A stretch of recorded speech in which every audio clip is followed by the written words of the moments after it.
समर्पणाची वृत्ती असावी ससिकराजाची जिज्ञासा ही मजला द्यावी त्या महदंबेची दयाळा त्या महदंबेची। बोला सर्वज्ञ श्री चक्रधर स्वामी की। प्रथमतः अधिष्ठित अधिष्ठानाला वंदन करते व तसेच आपण गेल्या तीन तारखेपासून ज्यांच्या मुखारविंदांतून ज्यांच्या अमृतशा वाणीतून आपण परब्रह्म परमेश्वराचं थोर अशा परमेश्वराचं थोर असं प्रकरण श्रवण करत आहोत ते परमपूज्य परमादरणीय परमश्रद्धेय प्रातस्मरणीय आचार्य प्रवर श्री मोठे बाबाजींनाही दंडवत प्रणाम करते व तसेच आजच्या या सभेला लाभलेले परमपूज्य परमादरणीय परमश्रद्धेय प्रातस्मरणीय बाबाजींनाही दंडवत प्रणाम करते व तसेच या स्टेजवर उपस्थित असलेले सर्व संत महंत वासनिक तपस्विनी माता व माझ्या सर्व अच्युत गोत्रीय परिवारास सादर दंडवत प्रणाम करते। बंधूंनो, या थोरा मोठ्यांसमोर मी बोलावं अशी माझी यत्किंचितही पात्रता नाहीये, कारण कालच आपल्या एका वक्त्यांनी सांगितलं, पूजाताईंनी, समुद्राच्या पाण्याची बरोबरी नळाच्या पाण्यासोबत करता येत नाही। हो, खरंच करता येत नाही। एवढ्या थोऱ्या मोठ्यांसमोर आपण छोट्यांनी बोलावं म्हणजे ही एक अधिकृतीच आहे, परंतु हा एक अल्पसा प्रयत्न आहे। कारण कवी एका काव्यामध्ये म्हणतात, गुरुने दिला ज्ञान रूपी वसा, गुरुने दिला ज्ञान रूपी वसा, आम्ही चालवू हा पुढे वारसा, आम्ही चालवू हा पुढे वारसा। ह्याच गुरूंच्या प्रसन्नतेने, ह्याच गुरूंच्या आशीर्वादाने, यांच्याच मनोधर्माने हा वारसा आम्हाला पुढे नेण्याचा आम्ही प्रयत्न करत आहोत।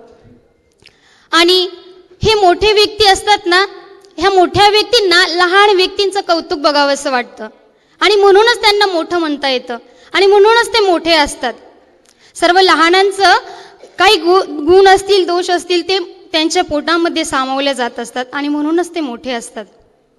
बंधूंनो, जेव्हा आमचे चिंतनी जनक बाबाजी एका श्लोकामध्ये एक समर्पणाची वृत्ती सांगत असताना म्हणतात, एक ससा एवढं समर्पण करू शकतोय, तर इथे तर आपण एक जीव आहोत आणि मनुष्याला अशी कोणतीच गोष्ट असाध्य नाही का तो प्राप्त करू शकत नाही, परंतु फक्त त्याच्याजवळ प्रयत्न पाहिजे।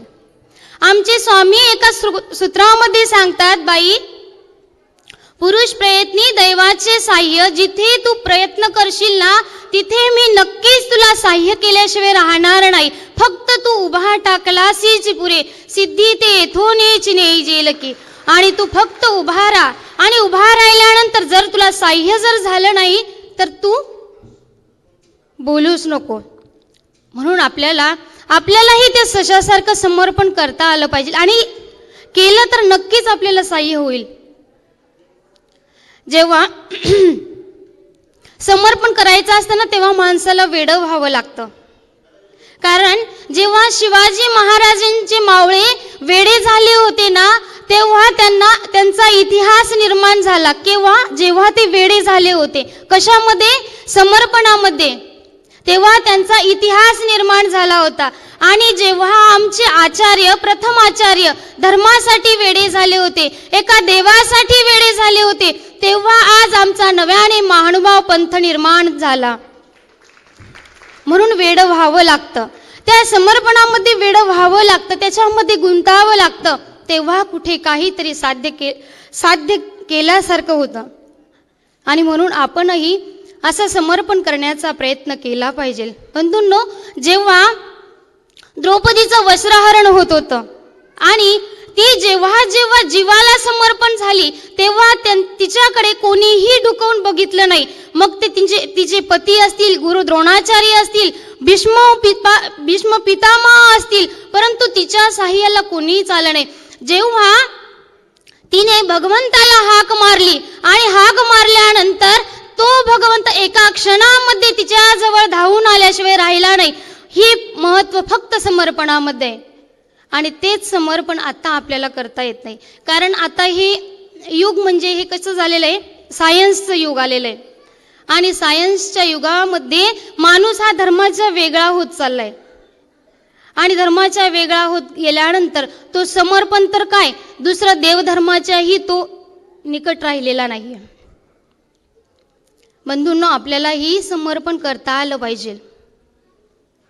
कारण सूत्र एका आपल्या शास्त्रामध्ये सांगतात, जीव येथीचा संलग्न मायेचा प्रपंच भैरव स्वरूपीचा. म्हणजे जीव हा येथीचा आहे, म्हणजे माझा आहे. तो कशासाठी, का माझा आनंद मी त्या जीवाला देऊ शकतो. या अर्थाने जीव हा येथीचा म्हणजे परमेश्वराचा आहे. आणि मग जर आपण त्या परमेश्वराच्या आनंदाला जर आपल्याला प्राप्त करायचं असेल तर त्याला समर्पण तर नक्कीच व्हावं लागेल ना. कोणत्याही गोष्टीला कष्ट केल्याशिवाय फळ प्राप्त होत नाही. मग ते कर्मराहाटीमध्ये असो अथवा दैवराहाटीमध्ये असो. कर्मराहाटीमध्ये एका नाशिवंत प्रपंचासाठी आपण एवढं समर्पण करतो, एवढं समर्पण करतो, शारीरिक दुःख, मानसिक कष्ट सर्व सहन करतो, तेव्हा कुठं एक अनित्य सुख असं आपल्याला प्राप्त होत असतं. तसंच जर एका नित्य पतीसाठी, नित्य अशा परमेश्वरासाठी जर आपण समर्पण केलं तर का आपल्याला परमेश्वर भेटणार नाही हो? नक्कीच भेटणार. फक्त आपलं समर्पण कुठेतरी कमी पडतंय, ते आपल्याला करताच आलं पाहिजे. चिंतनीमध्ये एक दिवस एका ताईंनी बाबांना प्रश्न विचारला, आदरणीय श्रद्धेय बाबाजी, बदनापूर येथील बाबाजींना. म्हणे, बाबाजी, आनंद कुठे भेटतो, आनंद कुठे असतो आणि तो कशातून प्राप्त होत असतो? तेव्हा बाबाजींनी सुंदर असं त्या ताईंना एक उत्तर दिलं. बाबाजी म्हणतात, म्हणे, ताई, तुम्ही आता परमार्गात आलात. म्हणे, हा. बाबा म्हणे, मी प्रपंचामध्ये खूप कंटाळली, परंतु राहावंच लागतं, कारण ते बांधल्या गेलं, आता सोडता येत नाही. आणि मग त्या बाईचं समर्पण तिथं दिसलं की खरंच की काही काही व्यक्ती अशा असतात ना की त्या फक्त देहाने प्रपंचात असतात, मनाने त्या पूर्णस्व ईश्वराला अर्पण झालेल्या असतात. मग बाबाजींनी त्यांना छान उत्तर दिलं. बाबा म्हणतात, म्हणे, बाई, जिथून प्रपंचाची सीमा संपते आणि जिथून परमार्थाची सीमा जिथून सुरुवात होते ना, तिथून आनंदाची सुरुवात होत असते. कारण त्या परमार्थामध्ये, त्या विधीमध्ये एवढं सामर्थ्य आहे की साधनवंत कोणताही विधी करत असो, त्या विधीमध्ये त्याला आनंद प्राप्त होत असतो. आणि तो आनंद आपल्याला परमार्थाशिवाय प्राप्त होत नाही. आणि म्हणून आपल्याला जर आनंद प्राप्त करायचा असेल ना, तर आपल्याला ही परमार्गामध्ये परमेश्वराला अर्पण करावंच लागेल. आमच्या स्मृतिस्थळामध्ये जर बघितलं ना, खूप काही आचार्य, खूप आमचे पूर्वसुरी होऊन गेले की त्यांनी एवढं सुंदर समर्पण केलं ना की त्यांच्या स्मृत्या जरी आपण वाचल्या ना तर आपल्या डोळ्यामध्ये टचकन पाणी आल्याशिवाय राहत नाही. आमच्या सुंदर बोलाईसा होत्या. देह क्षेपण्याचं त्यांना वेडं लागलं होतं आणि त्या अटनादिक्रमे एका गावावरून दुसऱ्या गावाला जात होत्या.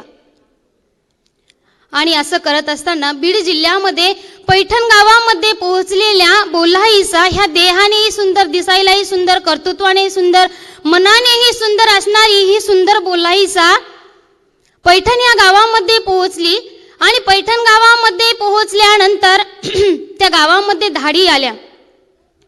तिच्या कानावरती ती वार्ता पसरली की आता ह्या गावामध्ये धाडी आलेली आहे. परंतु ती इतकिंचितही डगमगली नाही. ती धर्मावर दृढ होती. तिचा देवावर अत्यंत दृढ विश्वास होता. ती डगमगली नाही. आणि मग त्या गावामध्ये धाडी आली असं कळाल्यानंतर आता तिला वाटलं की ही धाडी माझ्यापर्यंत पोहोचल्याशिवाय राहणार नाही. आणि मग तिने विचार केला. काही वेळानेच ती धाडी तिच्या जवळ आली. तिच्या कानावर आवाज येत होता. आता तिला वाटलं की ही धाडी माझ्या जवळ येते. तिने मागे वळून बघितलं तर यमलोक जसे धावतात ना, तसेच ते यमलोकांसारखे ती धाडी या बोलाईसांच्या पाठीमागे धावत होती. परंतु बोलाईसा या डगमगल्या नाही, त्या घाबरल्या नाही. कारण त्यांच्याजवळ समर्पण होतं, धर्माचं समर्पण होतं, एका देवाचं समर्पण होतं. आणि मग त्या धाडी जशी जशी मागे धावत होती तशा तशा बोलाईसा या समोर धावत होत्या, जपाजपा मोठे पावलं टाकत होत्या, मनामध्ये विचार करत होत्या, अंतःकरणामध्ये देवाची आठवण करत होत्या. आता जर ही धाडी माझ्याजवळ आली तर माझा नक्कीच धर्मभंग झाल्याशिवाय राहणार नाही आणि माझा देव साधनदाता श्री चक्रधर माझ्यापासून दूर गेल्याशिवाय राहणार नाही आणि मला तर माझा धर्मभंग होऊ द्यायचा नाही, असे विचार करत होत्या. आणि माझ्याजवळ तर माझ्या देवाचं साधनही आहे, प्रसादवत काही विशेषही आहेत आणि तेही माती मोल झाल्याशिवाय राहणार नाही, परंतु मला असं होऊ द्यायचं नाही. तिला परमेश्वराप्रती अत्यंत निष्ठा श्रद्धा होती, समर्पण होतं. ते पूर्वसुरी होते, आपले जुने व्यक्ती होते, खूप सुंदर होतं त्यांचं समर्पण.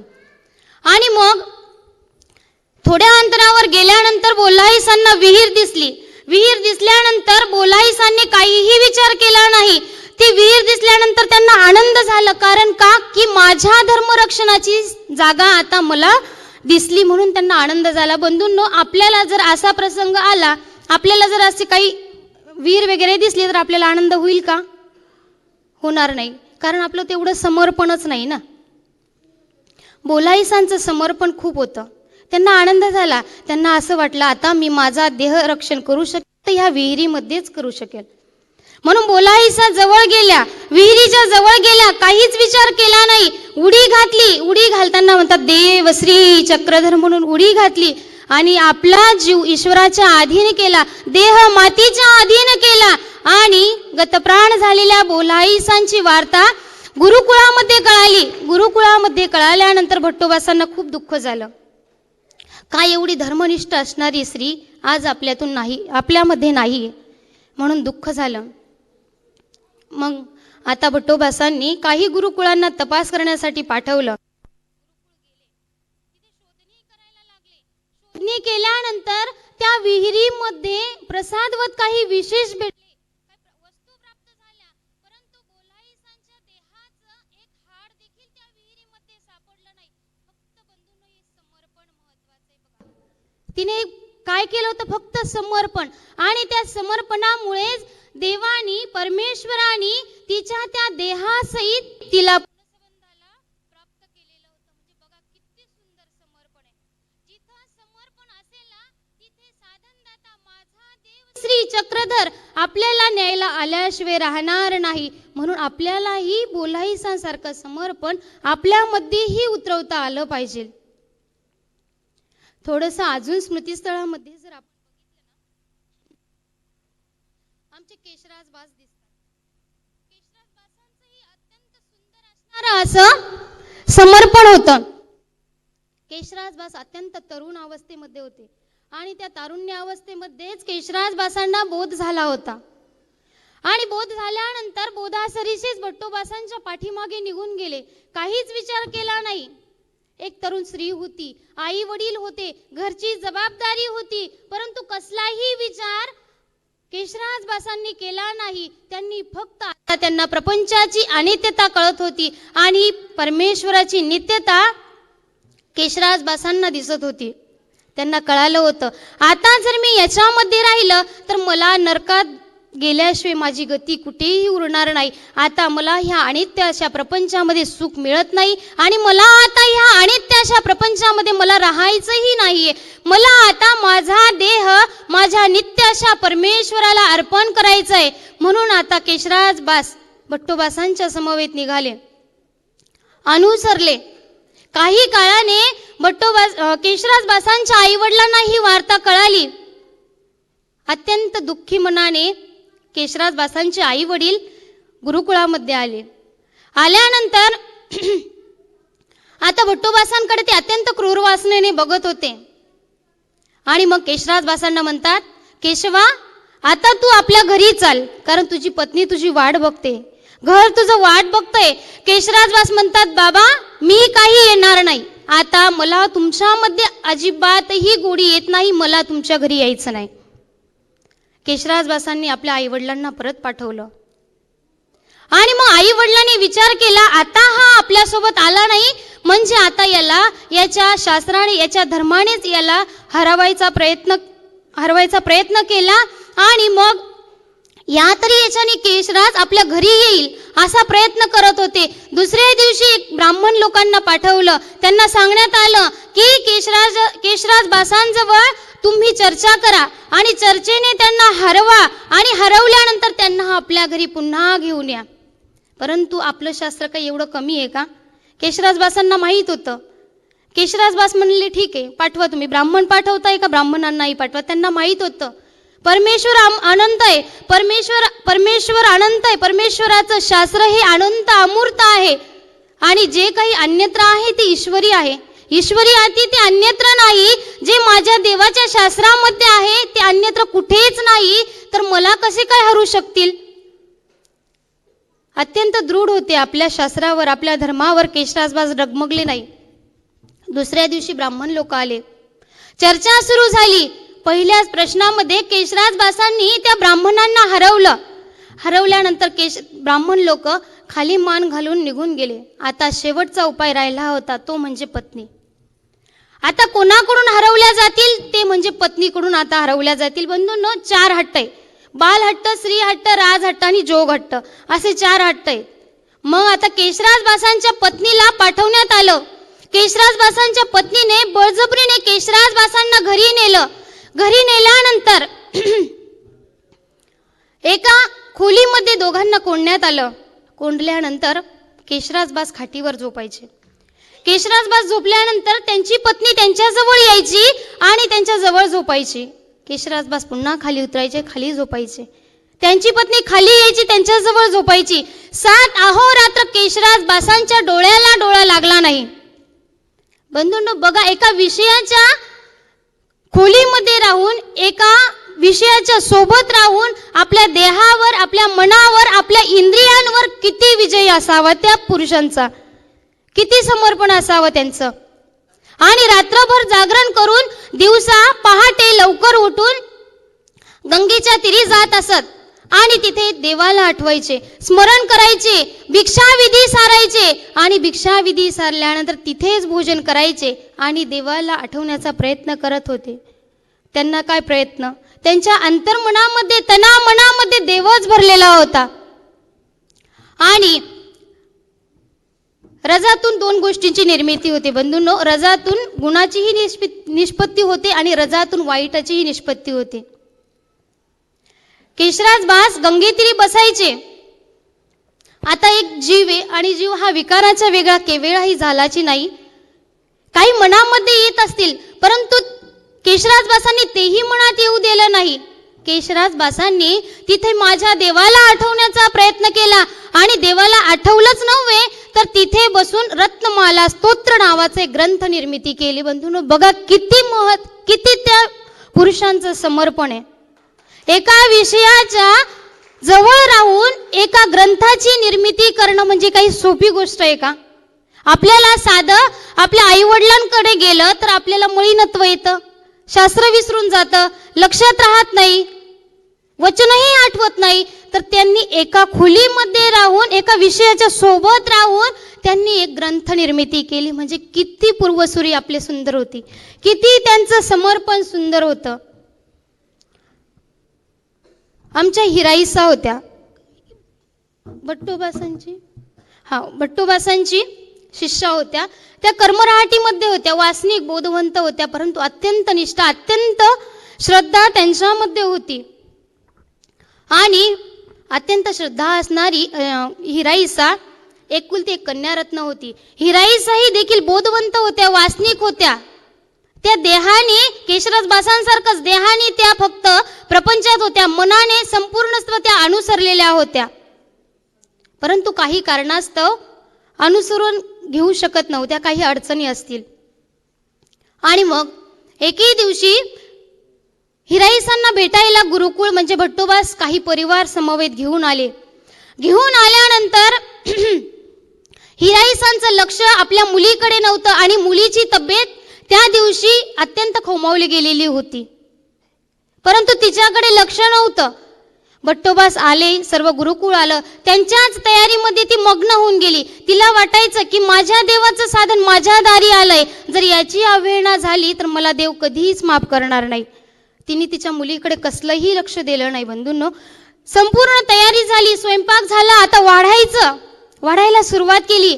तिचं लक्ष एका कोपऱ्यामध्ये असणाऱ्या मुलीकडे गेलं आणि मुलीकडे गेल्यानंतर तिने बघितलं तर श्वास बंद झाला होता. तिने तिच्या मुलीच्या शरीराला हात लावल्यानंतर तिने बघितलं थंडगार अंग पडलेलं होतं. तिला कळालं आता माझी मुलगी आता या जगामध्ये राहिलेली नाही. परंतु ती रडली नाही, कारण तिचं समर्पण कसं होतं बघा.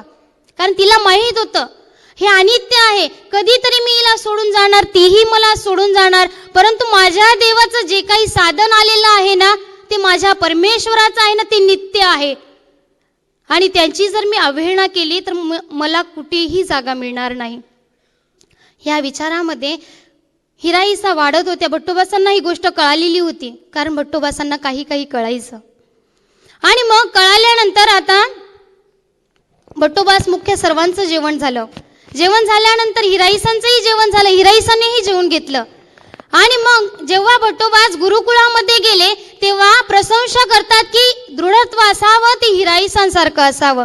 बंधूंनो, आपल्या घरामध्ये जर अशी परिस्थिती असली, म्हणजे मी वासनिकांसाठी सांगते, संतांसाठी नाही, कारण मी एवढी काही योग्यतेची पात्रतेची नाही की संतांना मी सांगेल. आपल्या घरी जर अशी काही परिस्थिती प्राप्त झाली, म्हणजे आपल्या घरामध्ये एखादा पेशंट असेल किंवा कुणी आजारी असेल आणि तेव्हा जर एखादा साधू आपल्या दारात आला असेल तर आपण एवढी व्यवस्था करू का त्यांची? त्याच ठिकाणी जर आपण असतो तर अख्खं गाव गोळा केलं असतं आणि त्या साधूंना तिथून जावं लागलं असतं. परंतु हिराईसांनी तसं केलं नाही. आणि मग हिराईसा आता लोकसंग्रहास्तव रडायचं म्हणून रडायला लागली. भट्टोबास गुरुकुळामध्ये आले. गुरुकुळामध्ये आल्यानंतर भट्टोबासांनी त्यांचं दृढत्व वाखाणलं. भट्टोबास म्हणतात, हो, दृढत्व असावं ते हिराईसांसारखं असावं, कर्मरहाटीमध्ये असून नसल्यासारखं असावं. आता आपण थोरलं प्रकरण ऐकत आहोत. थोरल्या प्रकरणामध्ये आपण हेच ऐकत आहोत. असूनी वेगळा, एक नसूनी वेगळा, एक भाऊन वेगळा, म्हणजे काय हो? आपल्यासाठी हेच की प्रपंचामध्ये असून आपल्याला नसता आलं पाहिजे, त्यामध्ये गुंफलं नाही पाहिजे, गुरफटलं नाही पाहिजे, जसं हिराईसा होत्या. आपल्यासाठी तेच आहे, असोनी वेगळा. आपल्यालाही हे करता आलं पाहिजे. जर आपल्याला हे करता आलं ना तर नक्कीच आपल्याला परमेश्वराच्या प्राप्तीपर्यंत पोहोचण्याला वेळ लागणार नाही. आणि म्हणून आपल्यामध्ये हे समर्पण आलं पाहिजे.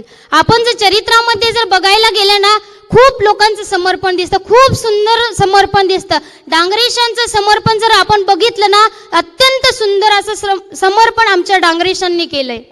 हो, जेव्हा स्वामींनी त्यांना आपल्या सन्निधानातून बाहेर पाठवलं, त्यांनी देहाचा त्याग केला. आपल्याला असं होईल का हो? आपल्याला तर घरची चाड लागते, घरी कधी जाऊ, महिना कधी होईल, पोथी कधी संपेल. परंतु त्यांनी तसं नाही केलं, त्यांनी देहाचाच त्याग केला. हे समर्पण. आऊसांनी समर्पण केलं, नाथोबासांनी आमच्या समर्पण केलं. तसं समर्पण मला सांगण्याचं एकच तात्पर्य आहे की असं समर्पण आपल्यामध्येही आलं पाहिजे. आणि ते आपण आपल्यामध्ये आहेच, आणि ते आपल्यामध्ये टिकवताही आलं पाहिजे. आणि पुढेही आपली अशीच वाटचाल आपली अशी झाली पाहिजे. आणि अशा समर्पणातूनच आपल्याला देव भेटल्याशिवाय राहणार नाही.